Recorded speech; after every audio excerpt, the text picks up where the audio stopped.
And this is 5 Live Boxing with Matt Dawson, and we're looking ahead to the big heavyweight showdown in Hamburg this weekend as David Haye takes on Wladimir Klitschko. Steve Bunce is still with me in the studio. Our boxing commentator Mike Costello is already in Hamburg, and alongside him is the former WBC super middleweight champion Richie Woodhall. Good evening, Richie. Evening, Matt. Now, first up, you fought abroad during your career, and some of it were good experiences, and some of them were quite problematic. Yeah, to say the least. Bunce was out there, so he seen all the tricks of the trade. What they certainly tried on me. It really is an uphill struggle when you're boxing abroad. It was in America. It was in Washington. They put us in a very hostile area, hotel, and people knocking my door in the middle of the night. And one trip to a press conference that should have been 20 minutes lasted 2.5 hours, sweltering heat. Even when I got up and spoke at the press conference, it was like a Rocky film. People wouldn't let me speak, shouting at me, abusing me. It was fantastic. You loved it. It was particularly nasty. I got to tell you that the area they stuck Richie in was really quite scary. And you know what? That was Don King working, doing what Don King did, giving his fighter, Keith Holmes, who, by the way, needed a bit of a leg up in the fight. He needed a bit of an edge, giving him as many advantages as possible. But funnily enough, Rich, I spoke to Eddie Chambers today, okay? Right. And he was talking about when he was in Germany last year. I know he got smashed to bits, stopped in the 12th round. 51,000 people watched it. And you know what he said after talking to me? He said, I can't wait to go back. They treated me fantastically. It seems that maybe not David Haye's mob, but it seems that the Klitschkos treat all of those imports who go over there incredibly well, which is completely the opposite way to everybody as traditionally treats imported fighters. Yeah, but I think over in America, Steve, it's totally different, isn't it, to be quite honest? And as you say, we were put in an area which just wasn't very nice at all. There was just me, my old man, and Mickey Duff. There was just the three of us. Denny Mancini, the late Denny Mancini, came a little bit later, but it was just a crazy situation when people knocking, like, you know, I said earlier that we've all played knock door run as a kid, you know, but when it happens at 4 o'clock in the morning, mate, it ain't too nice. So what happens? Yeah. What happens, Richie? What's David Haye's routine going to be when you get all the press conferences and the weigh-ins, and you see it on TV, all the reruns, and we're talking about the radio, but there's got to be downtime. What on earth do they do? Well, all the work has been done, to be quite honest. Now, this week it's just about handling the pressure of the press conferences, that type of thing. But, you know, he will be well accustomed to that, believe you me. And the game plan has been set up months and months ago for this fight. And that's where, obviously, Adam Booth will come into it big time. But now it's just time to relax and recharge the batteries, if anything, and just trying to keep a lid on your emotions. Now, I believe with what David's doing, I think it's a great tactic. He's getting under the skin of Klitschko, and he definitely is, because we've heard both the brothers, especially Vitali's very annoyed at what he's been saying. So if Vitali's annoyed, believe you me, he's speaking to his brother, and Wladimir will be as well. And I think it's a great tactic in that with Wladimir Klitschko, he's an out-and-out long-range fighter, and that's where if he's going to win this fight, that's where he's got to win it at long range. Now David has got to get to him, hasn't he? Now, the only way he's got to get to him is either got to go bullet to gate, like Lennox Lewis has said, literally first 30 seconds, go for your man, try and knock him out and stick a good shot on him, or you've got to frustrate him, stay on the outside of it like you did with Valuev, and make him come forward and overreach, and then you catch him with the counter. So I think that's what the game plan is for David Haye. But of course the mad thing is, Rich, that if Wladimir doesn't step across the line, and if David stays on the outside, the crowd, apart from the few thousand Brits, the crowd won't say a thing, because the Germans are an odd audience. They come out in their thousands, in their hundreds of thousands, millions of them watch on TV, but they watch some of the worst fights in history. You think about, no disrespect, Sven Ottke, Henry Masker, 10 years of those, and you couldn't buy a ticket for their fights, like national holidays, and they were like watching paint dry when you saw those two fight. Compared to them, Klitschko's like Rocky, if you don't mind me saying so. So it's not like the crowd's going to be booing if there's no action for 4 or 5 rounds. I think Vlad could stay out of range. I don't think he'd have a problem staying out of range for 3 or 4 rounds. Do you think David Haye's going to get a particularly hostile reception? What do you think? You're having a laugh. You're having a laugh, Matt. You better believe it. He is going to have one hostile reception when he steps into the arena. Which is good. How do you mentally prepare for that though? Because he wants going to be that. That's what he wants. Yeah, exactly. That is exactly what he wants. He thrives on that. He's that type of character that thrives on all that emotion and that bad feeling towards him. It will make him fight better, believe you me. And I think he's trying to make Wladimir come forward to hit him on the counter with that right hand. That's the game plan for me. I want to know what's going on in that changing room before. You're saying he knows it's going to be hostile, he's going to get booed and hissed and probably grabbed as he gets towards that ring, but what's he thinking about? How's he preparing an hour before the bout? Well, it's very, very important before the contest that you're not thinking of the fight too much on the day of the contest, believe it or not, because you can burn up so much energy just doing that. I admire the way David Haye is, the way he says that he's in the zone mentally, but before the fight he starts warming up about an hour before, so he leaves it literally to the last minute. Some fighters are jumping around, believe you me, 2-3 hours before a contest, but he's very experienced now. This is a massive occasion. He knows that he's got to get it right, and he's going to go through his routine, stay as calm as possible, keep the lid on those emotions until an hour before, then he'll start to build up. That's his routine, but he's going to be put under immense pressure to keep to that routine because of this, how big this occasion is, how many people are going to be there. I can just sense by all the way that we're speaking and the speed at which we're speaking, we're all getting very excited. Involved. We're all ready, pumped up, ready to go. Richie, I know you've got to shoot off. Thanks for joining us on Cheers. 5 Live Boxing.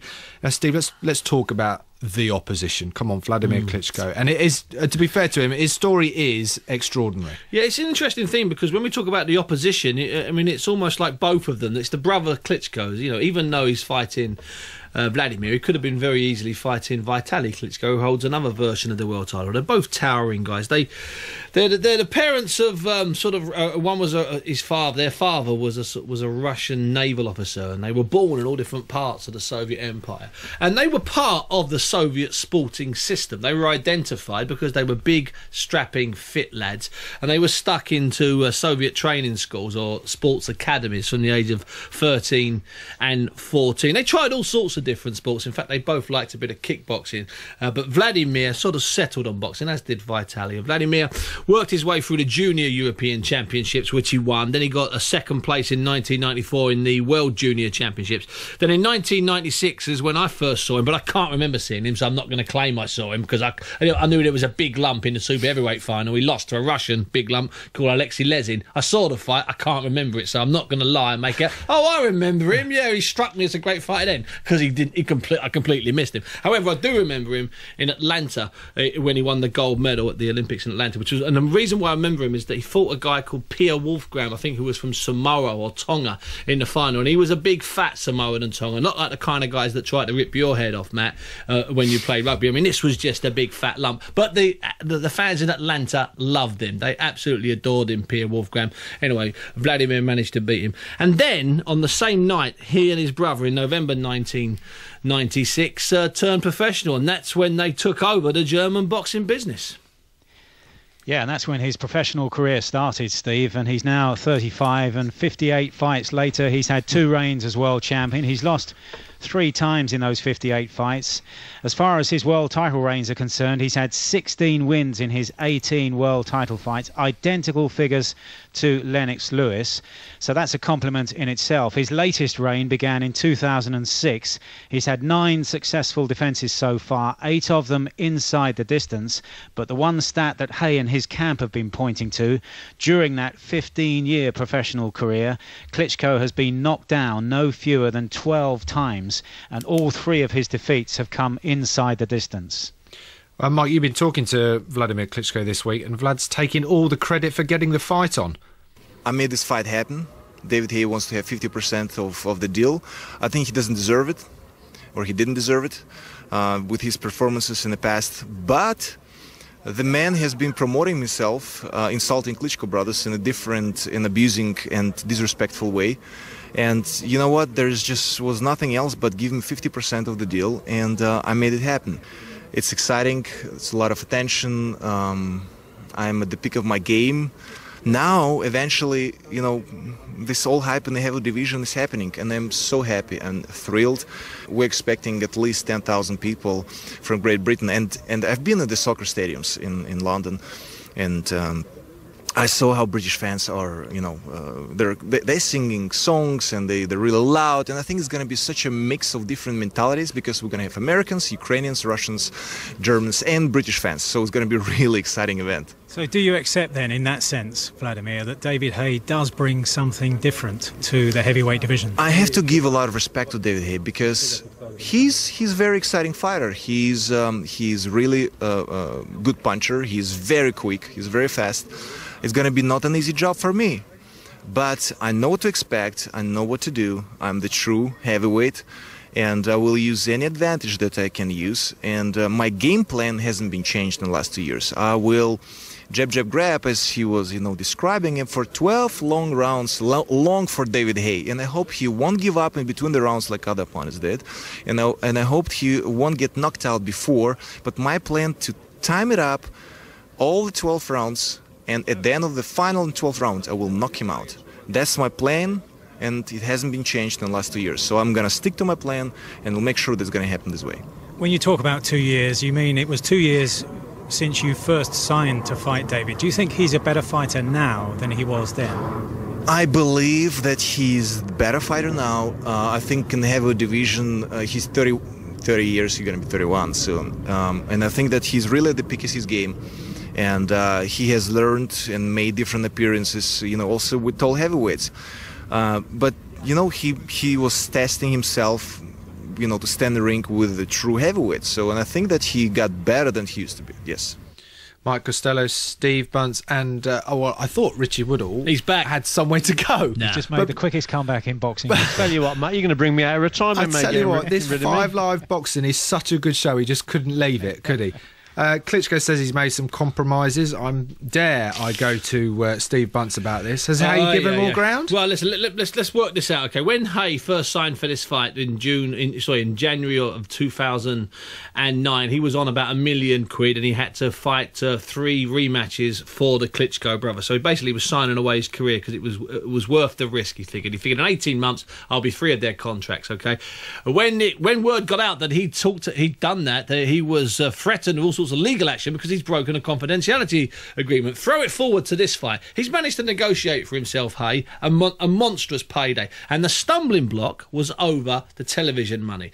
The Klitschkos do fantastically from RTL in Germany. It's a subscription channel, but it doesn't have a pay-per-view arm. But they've got a 5-year deal, which is brilliant. And the reason why it's brilliant is they get 50 and 60% audience share, 17, 18 million viewers. And it makes sense. It should be brilliant. But David Haye, by the way, will be delivering far more TV money to the table. That's not me saying it, a Haye fan. That's Bunce, who controls the Klitschkos. That's both the Klitschkos acknowledging that Haye's TV money will be in excess of their TV money. However, what the Klitschkos are saying, and as I say, I'm using both Klitschkos here, what the Klitschkos are saying is, irrespective of the TV money, David Haye doesn't deserve 50% of anything. But it's the only way it could happen. Now, David, we could have interviewed David, and he would have told us exactly the same thing. I made this fight happen.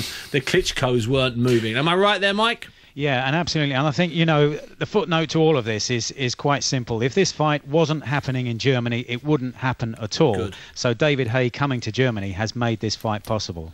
Now, Richie, Haye has described, amongst other things, Klitschko as a robot. Is that fair? No, I don't think it is, because although he may appear to box like a robot with that jab and that, but he gets the job done and he knocks guys out. I mean, his record is so impressive. So if he is a robot, believe you me, he's an impressive one. And his right hand and his straight jab, I mean, he's a good all-round fighter. The one thing that worries me, listening to Wladimir there, was he's saying jab, jab, hold. Oh, no, thank you. That's exactly what we don't want. And he's saying that he's going to try and get every bit of advantage as he can. But the jab, jab, hold business, that's exactly what we don't want. And that's what he does time and time again. He has to box at long range. Anyone coming close to him, he just grabs. Now, we've got to have a very strong referee in there to sort this out, because if that's his game plan, it's going to be one hell of an ugly fight.